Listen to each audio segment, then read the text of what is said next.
our dear friend CSL dug this up, especially in the follow up. What Roseanne has become in recent months, the turd lady of MAGA, third lady. Sorry, I mispronounced that. But before that, she was just making crazy videos on her phone, and here's a little taste of just that.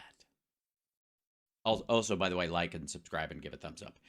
Not to Roseanne, but to this show, because again, it really does help chat room if you do that now, and because it makes me show up in the thing. Anyways, I guess I'm gonna have to leave the country if y'all don't impeach Biden, and quick. This is 2 years ago. Has not left the country yet. As a matter of fact, is now doing a podcast from her house in Hawaii, which is, of course, Obama's home state. Because I know I won't get a job on these here, in these here 50 states. In these here 50 states. I'll be totally unemployable.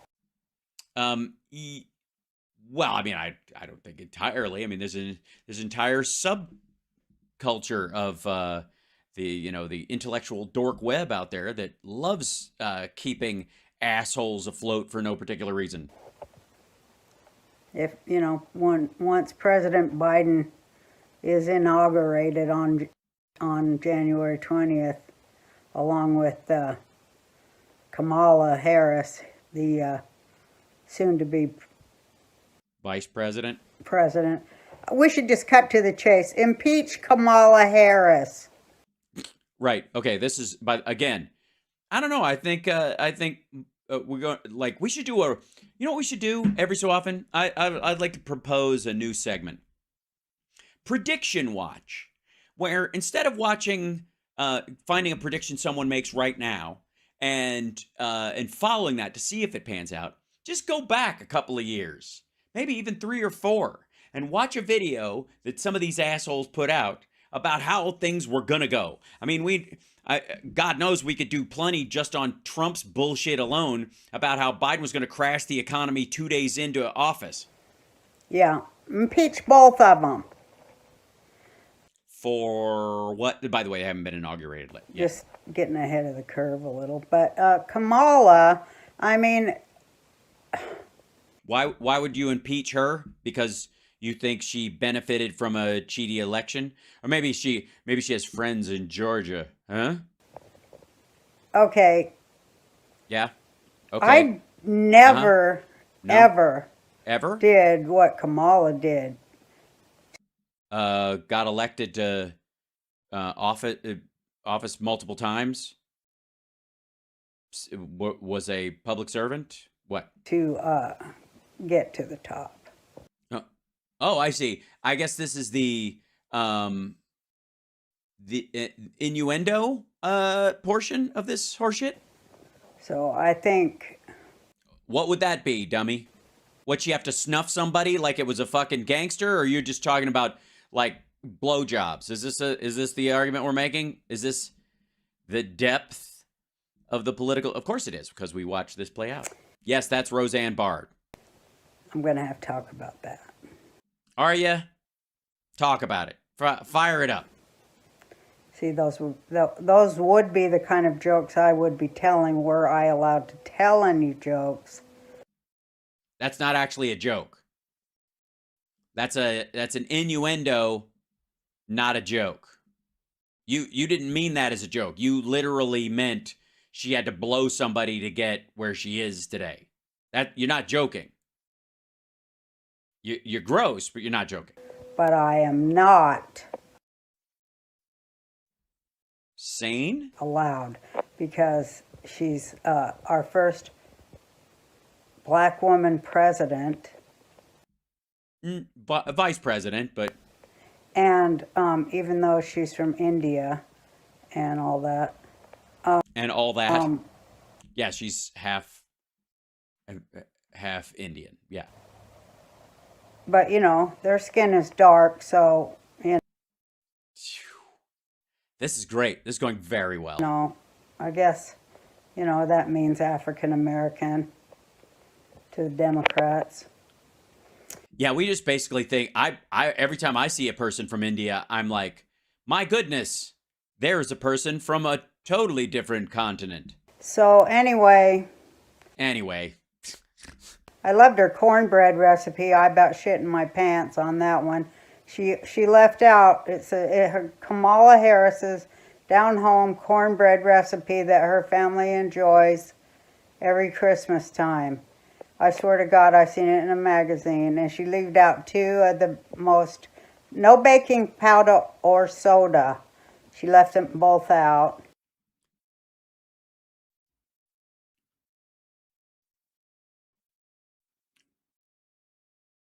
no baking powder or soda. No baking soda in the cornbread recipe. None? No?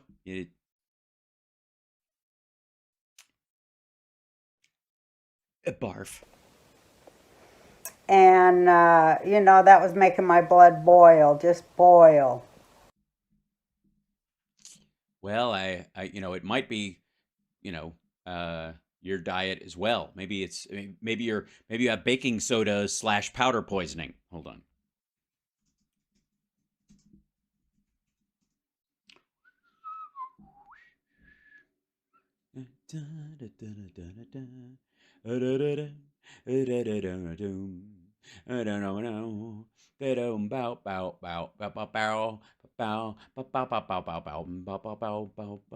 Let's see. Give me 1 second. I'm looking something up real quick. See if we can find it.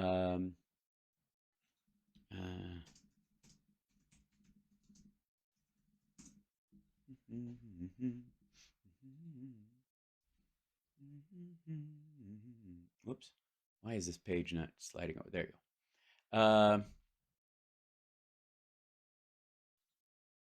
Do-do-do-doom. Do-do-do-doom. Hold on. Like this. Ba-ba-ba-boom. Making delicious cornbread without baking powder or soda. Man, those fucking people in Memphis, Tennessee, where there may or may not, depending on how much you believe the Elvis movie, be a decent number of black people. Yes. When it comes to baking powder and baking soda are two ingredients that are often overlooked, but can you make cornbread without them? The answer is yes. While baking powder and baking soda can help create a fluffy texture, it's possible to make delicious cornbread without either ingredient. In this article, we'll look at how to make cornbread without baking soda. Can I make it without baking? Yes, you can. Can I use baking soda instead of baking powder in a cake? Yes, you can. Baking powder or soda, good. Homemade cornbread without. Homemade cornbread without baking powder is a savory treat that can be enjoyed anytime. It's surprisingly easy to make without the baking powder, and you can customize it to your taste by adding your favorite ingredients like cheese, chives, or jalapenos. This traditional Southern favorite is made with cornmeal, butter, eggs, and milk. The cornmeal is mixed with the eggs, butter, and milk to form a thick batter. The batter is then poured into a greased pan and baked until golden brown. The result is delicious, slightly sweet and savory cornbread that is sure to be a hit with your family and friends. You can add that, but you don't need it. Hey, there's vegan cornbread with no baking powder. What the shit is happening? This is amazing. It's almost as if there's more that it might shock Queen of the White Trash over here that a lot of African American recipes have are based on not having all the ingredients. Yeah. A lot of actually, a bunch of traditional Southern recipes are based on being 2 ingredients short. And considering that Roseanne is 2 ingredients short of a shortbread, you'd think she'd know this. That's like making it the way black people make it in Memphis. Elizabeth Warren pretending to be Native American. No, I don't remember her ever giving a recipe, her family's recipe for maize bread. And getting a free ride in the college in place of a Native American woman at the very same time that Native American... And by the way, Kamala Harris ended up being vice president. Elizabeth Warren did not. You could argue that these two things are wholly different because of how they ended up getting ahead in this particular situation. There were a lot of people that thought Elizabeth Warren would be a great vice president for Joe Biden. I think she'd be terrific. She's a very smart lady. I think she'd be fantastic. But that said, that's how these were absolutely different. Because one is a real controversy that was embarrassing and difficult politically to deal with, and the other one was something you made up in your fucking head. Women were being murdered. That's called a tortilla. How Mexicans make that. That's true, Auntie Sarah. Butchered. Who were being murdered and butchered? Time that Native American women were being murdered, butchered, By and not even their murders not even investigated in this. Okay. First of all, it would be easy to get into the controversial aspects of this particular issue, but that would require us to think that she is speaking in good faith and not just spouting some horseshit or some broad strokes nonsense that she heard in an attempt to borrow oppression points from other women to use them to attack Elizabeth fucking Warren. This country at that same time. No, not at that same time. For fucking ever, stupid. They just got no shame. Yes, not putting baking soda in their cornbread, thinking that the family story that they were Native was true. It's awful. No shame whatsoever. Now, I appreciate that she went back and she rewatched this video now that she's got a big fancy podcast, and she goes through all of it and goes, wow, I was really full of shit. I should take some of that stuff back. And because, oh, she didn't do that. I see. Oh, so she has no shame. I see. All right. President. And that's why I am going to. By the way, this is a person who says Joe Biden can't finish a sentence. Critique President Biden and Vice President Harris every day of their presidency because you have the freedom to, and they will do nothing to stop you. I'm an American. Right. And that's my job. Not really. Technically speaking, being a comedian was your job. You've just quit that job, and now you're a QAnon spokesperson. Is to, be like I've seen the last 4 years, comedians criticize the president. Yeah, but they use jokes, actually, like actual jokes. I got to say, and by the way, Colbert had a ruptured appendix this week, sending love from me and my chat to him as he's healing and all this process while he's sitting at home watching my live feed, which I know he does sometimes. Hi, Steve. How are you? Ooh, I don't want to. You've already bust a gut. I don't want to do it twice. Yeah. Meanwhile, she's just given up on the comedy part and just gone straight to the bitching. See? So it's a flip.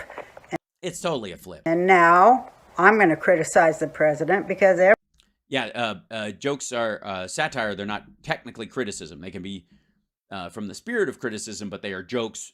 Their primary role is to be a joke. If you just go straight to the criticism, you can't claim the joke mantle because you used to tell jokes or you might in the future. You know what I mean? Every president deserves to be criticized. Believe me. They deserve it? Anybody in power. Except Donald Trump, of course. Deserves to be criticized. Okay, well, then great. Then so you had no problem with Donald Trump being criticized? Criticized a lot. There is so much to criticize about our new president and our... Yeah, but apparently there's nothing to criticize about Trump. So you're just doing it. By the way, if you'll notice, this is before they've even been sworn in, and she says there's tons of stuff to criticize them for before they've even instituted a policy. At the same time, Trump is still president when she's saying these things. New vice president. And she thinks it's wrong that people were telling jokes about him. Lots. Amazing. That's quality programming there, kids. I don't know why I put so much time and effort into my show when apparently you can just sit on an old antique bed on dirty sheets and blather into it and get 247,000 views. Now, granted, it's after a couple of years and that kind of stuff, but